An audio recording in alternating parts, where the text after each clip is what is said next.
தமிழ் சினிமாவுக்கு புது வசந்தம், சூரியவம்சம் மாதிரி மாபெரும் வெற்றி படங்களை கொடுத்த இயக்குனர் விக்ரமன் சாரோட மகன் விஜய் கனிஷ்கா ஹீரோவா அறிமுகமாகி இருக்கிற படம் தான் ஹிட் லிஸ்ட்.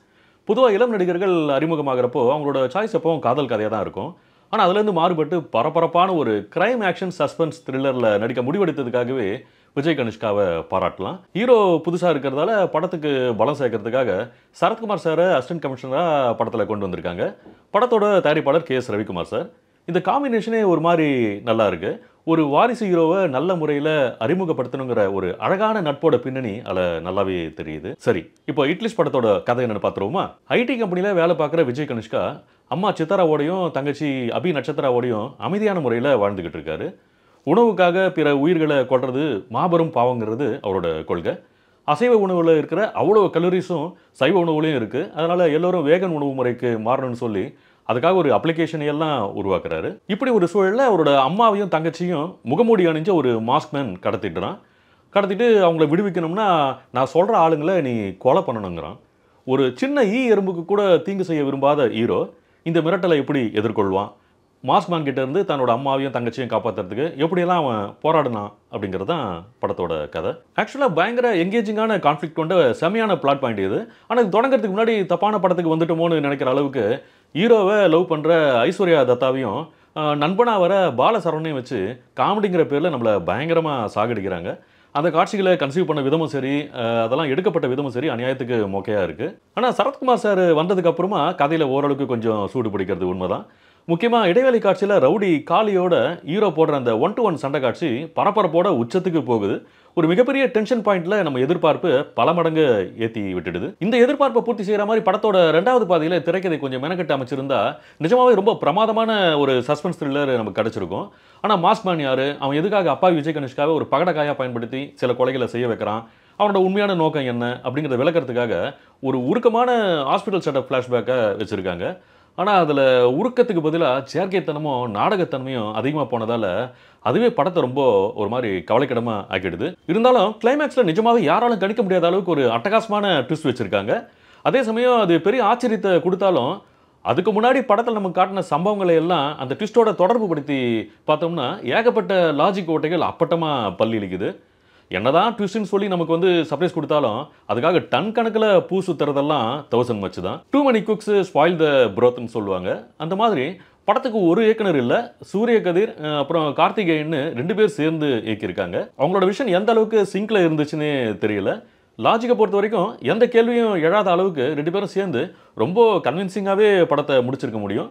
ஆனால் அதுக்கெல்லாம் பெருசாக முக்கியத்துவம் கொடுத்த மாதிரியே தெரியல. பெர்ஃபார்மன்ஸை பொறுத்த வரைக்கும் விஜய் கனிஷ்கா முடிஞ்ச வரைக்கும் தன்னாலான பெஸ்ட்டை கொடுக்க முயற்சி பண்ணி அதில் ஓரளவுக்கு பாஸ் மார்க்கும் வாங்கிடுறாரு. ஒரு அப்பாவியான இளைஞன் நிர்பந்தம் காரணமாக கொலைகாரனாக மாறுற அந்த டிரான்ஸ்ஃபர்மேஷனில் அந்த தவிப்பையும் பதட்டத்தையும் குழப்பத்தையும் சிறப்பாகவே வெளிப்படுத்தியிருக்காரு. எமோஷன் காட்சிகளில் மட்டும் எக்ஸ்பிரஷன்ஸ் கொஞ்சம் ஃப்ளாட்டாக இருக்குது. இருந்தாலும் ஒரு முதல் படத்தில் இந்த அளவுக்கு பண்ணியிருக்கிறதுக்காகவே கண்டிப்பாக அவரை பாராட்டலாம். Welcome to Kollywood. நேர்மையான அசிஸ்டன்ட் கமிஷனர் ஆஃப் போலீஸாக வராரு சரத்குமார் சார். எப்பவும் போல மிடுக்கா கம்பீரமாக இருக்காரு. ஆனால் அவரோட துரதிருஷ்டம் அவரோட இந்த கேரக்டர் படத்தில் ஸ்ட்ராங்காகவே எழுதப்படலை. சும்மா எப்போ பார்த்தாலும் மாஸ்க்மேனோட வீடியோ காலில் மானிட்டர் பண்ணிக்கிட்டு அவனோட ஃபோன் காலை ட்ரேஸ் பண்ண உத்தரவிட்டுக்கிட்டு சிசிடிவி ஃபுட்டேஜெல்லாம் பார்த்துக்கிட்டு அதோட அடிப்படையில் விசாரணை பண்ணுறது, தேடி அலையிறதுன்னு பாவம் அவரையும் அலைய விட்டு நம்மளையும் கடுமையாக சோதிக்கிறாங்க. ஹீரோவோட அம்மாவாக நடிச்சிருக்கிற சித்தாராலாம் பாவம், தங்கச்சியாக வர அபி நட்சத்திராலாம் அதோட பெரிய பாவம். 2 பேரையும் மாஸ்க்மேன் பண்ணுற சித்திரவதைகள் எல்லாம் கொடூரத்தோட உச்சமாக இருக்குது. குடும்பம் பண்ணுறதுக்கு இந்த மாதிரியான கருவி இயந்திரத்தை எல்லாம் நிஜ உலகத்தில் எந்த கொலைகாரனாவது பயன்படுத்துவானா இல்லை வச்சிருப்பானான்னு தெரியல. ஏகப்பட்ட படுபாதக ஆங்கிலம் மற்றும் பிற மொழி படங்களை பார்த்து அதில் பல தடவை நம்ம பார்த்து சலிச்ச மாதிரி காட்சிகளை வச்சுருக்காங்க. நம்மளை பயமுறுத்துறதுக்கான முயற்சியாக மட்டுமே இது தெரியுது. மற்றபடி அதெல்லாம் நம்புற மாதிரியே இல்லை.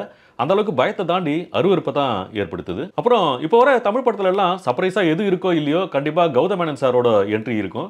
அவரோட பெர்ஃபார்மன்ஸை பற்றி சொல்லவே வேணாம். கண்டிப்பாக எப்பவுமே வேற லெவலாக தான் இருக்கும்.